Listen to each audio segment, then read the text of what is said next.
Minsan, napapaisip tayo, may mabilis ba ang paraan para maging matagumpay? Pwede ba akong mag-shortcut para hindi ko na pagdaanan ang hirap? Sa panahon ngayon, gusto natin ng mabilis na resulta.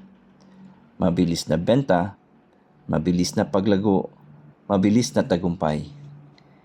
Pero ang totoo, sa negosyo walang magic na daan papunta sa tagumpay. May mga taong nakikita natin na biglang umaangat, pero hindi natin nakikita ang mga gabing nagpuyat sila, mga pagkamaling itinama nila, at mga panahong halos sumuko na sila. Ang totoong shortcut sa negosyo ay hindi ang paglaktaw sa proseso, kundi ang pag-aaral mo sa karanasan ng iba. Matutong makinig, matutong magplano, matutong mag-improve araw-araw. Dahil ang negosyo ay parang pagtatanim. Hindi mo pwedeng hilahin ang halaman para lang lumaki agad. Kailangan mo itong alagaan, diligan, at hintayin ang tamang panahon. Kaya negosyo, huwag mong hanapin ang pinakamabilis na daan. Hanapin mo ang tamang direksyon.